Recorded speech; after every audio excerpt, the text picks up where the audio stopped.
Ito nga si Monehiro Kogemiya, ang Japanese coach ni Carlos Yulo na sa simulat sa poll parang 13 years old yata nung nag-meet itong si Mone at itong si Carlos Yulo at simula nga noon ay matindi na nga ang tandem nila dahil noon pa man ay madalas na makakuha ng gold itong si Carlos Yulo. Kaya naman ang tagumpay talaga ni Carlos Yulo ay napakalaking parte ang kanyang Japanese coach. Well, issue nga na di umano, kaya nag-separate ways ang dalawa. Ito ay naging pagbabahagi din ni Carlos sa kanyang naging statement nung nakaraan na araw-araw halos ang kanilang training. So parang wala na siyang time para sa kanyang girlfriend na si Chloe. So dito titignan natin talagang nung nakilala nitong si Carlos Yulo, si Chloe, tila umikot talaga ang mundo niya rito. So maraming na-sacrifice, pero hindi naman na-sacrifice ang pagtitraining niya dahil mas ginalingan pa talaga ni Carlos para patunayan na hindi bad influence ang kanyang girlfriend. Anyway, hindi lamang ang coach na si Mone ang nagkaroon ng boundaries o na-separate kay Carlos, kundi sa pamilya na rin kung saan ay nagkaroon nga ng separation itong si Carlos Yulo. At nananawagan pa nga ang kapatid niya na mahal at miss na nila ang kanilang kuya. But anyway, the topic is nakakatuwa itong si Coach Mone dahil nanood siya mismo doon sa laban ni Carlos Yulo.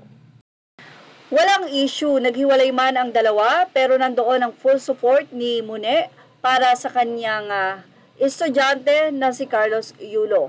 Masayang-masaya ang Japanese coach na double gold or talagang ginalingan ni Carlos Yulo ang kanyang paglaban ngayon sa 2024 Olympics. Kaya naman narito, mula sa Rappler ay nagkaroon nga sila ng chance na ma-interview ang Japanese coach na si Mone at doon nga ay nagbigay na ito ng pahayag hinggil sa kanilang separation ni Carlos.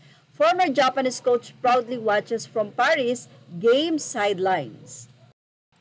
Mula sa Rappler, Japanese coach Monehiro Kogemiya says he's the best witness to Carlos Yulo's hard work, adding he feels proud to see live in Paris his former Wards Olympic golden double. Tokyo, Japan, even after parting ways with one of his top wards, Japanese coach Monehiro Kogemiya feels proud to see the culmination of his gymnastic partnership with Carlos Yulo, winning an Olympic medal. His former Filipino pupil even surpassed expectations, bagging an Olympic double gold by ruling the floor, exercise, and vault in the Paris Games. Kogemiya, who was part of a gymnastic delegations in Paris, watched Yulo live from the venue sidelines, delighted to see his gold-winning performances and emotional moment during the awarding ceremony.